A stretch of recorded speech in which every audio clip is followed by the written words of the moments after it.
Good morning, good afternoon, good evening, all. It's Bear here. And I want to welcome you to my YouTube channel, A Box with No Lid.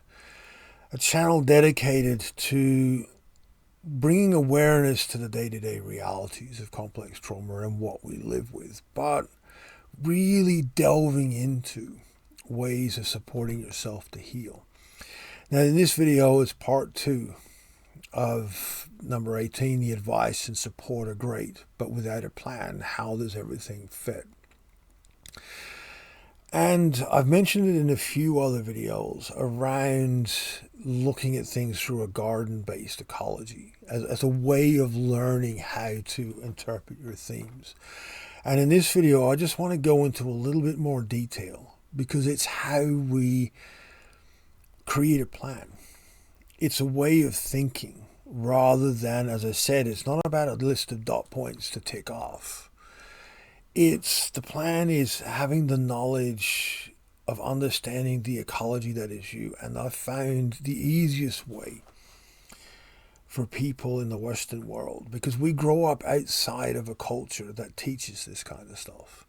In more indigenous communities and older world countries, the understandings of how ecologies work is part of day-to-day life. In the Western world, we're so isolated from it that we need to go back and relearn it. And I've found that it's the easiest way to reawaken an old way of thinking. But this old way of thinking, as we are healing, serves us so well. And as I said, it's just taking some time to look at how a garden ecology works.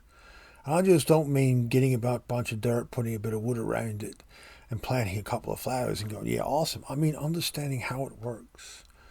The water dynamics, the water table dynamics. It's understanding the ecology of your garden, what it requires, winter, summer, spring, fall, autumn, all these sorts of things, the animals that are around. What plants work with what plants, how to create a coverage, taller plants to protect the more vulnerable, smaller plants, and all these different things. How not just a garden bed, but a whole garden works. When you look at, I love those Japanese water gardens. They are a prime example of this from the cultural aspect. Is they are a representation of an entire area, entire being or consciousness or a world. And this is what I'm talking about. Maybe in your local town or city that has one of these Japanese gardens, go and have a look. Because how they've laid it out is exactly what I'm trying to describe to you guys. And for yourself, drawing up plans for an imaginary garden in your on paper in your mind.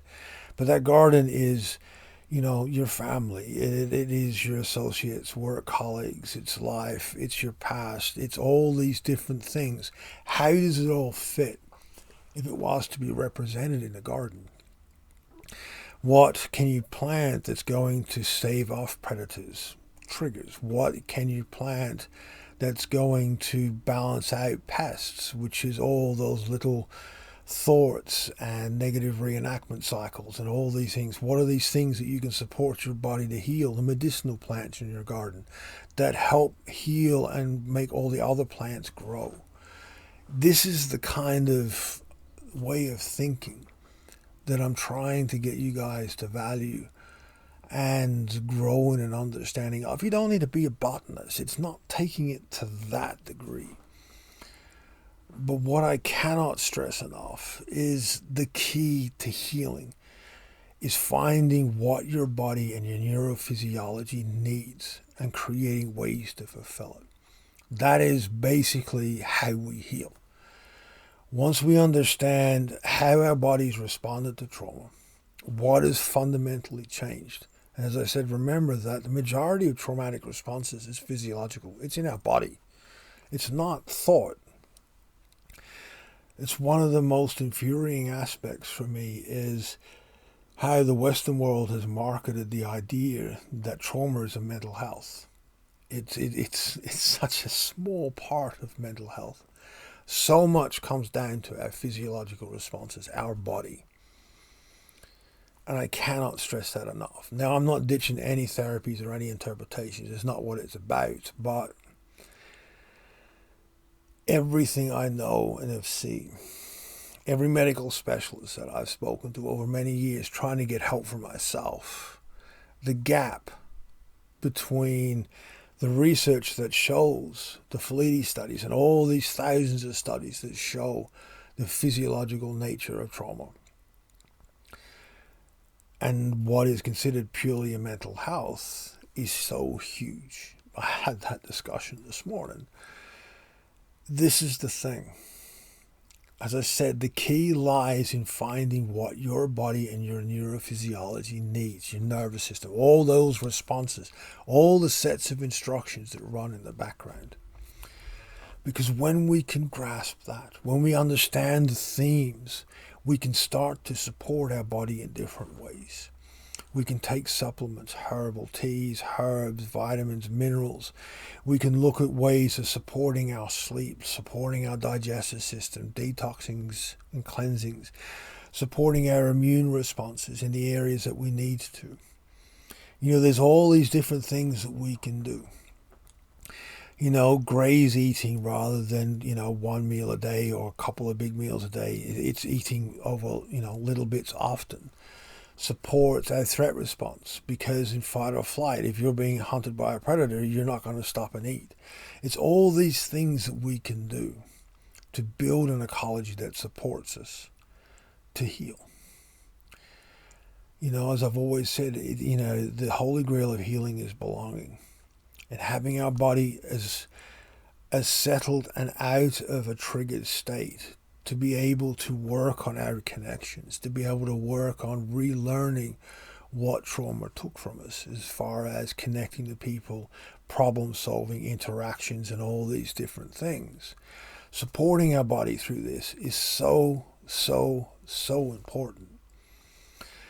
And I found the best mindset or way of looking at this, as I said, is simply looking at it from a garden ecology.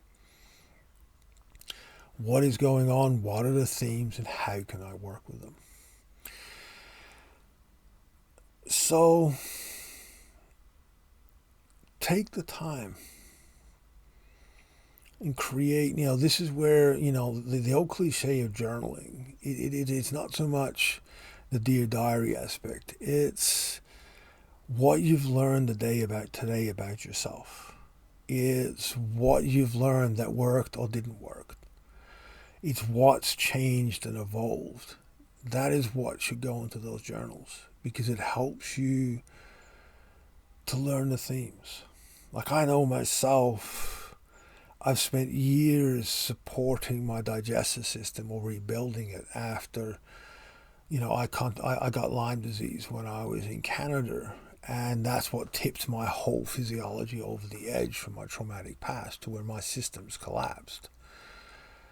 And I found through that, I learned how much our digestive system plays a part in our emotional and psychological well-being.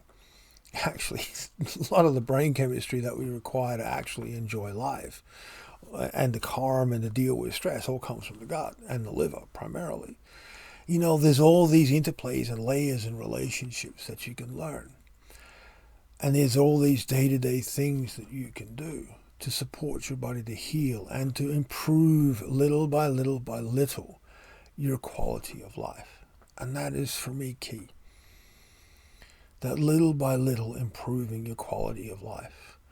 Because at some point, you will be able to create the connections and the interactions to help you become part of your community.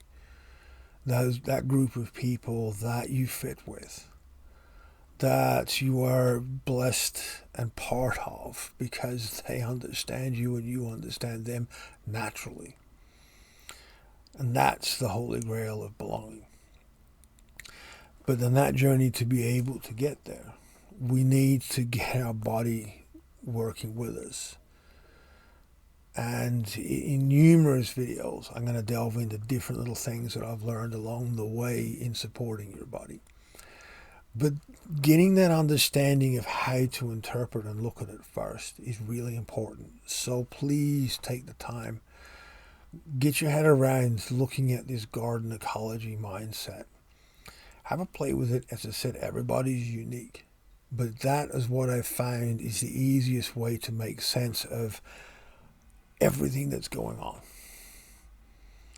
It's themes. And that themes are all the different areas of that garden that is you. So, as always, I welcome your comments and questions. Please be mindful. Please be kind and gentle with yourself. You are worth this effort. You are worth the time to do this. And you are worth empowering yourself to do this. Because you are the one that has your own best interests at heart. So be safe, be well, and I'll see you next time.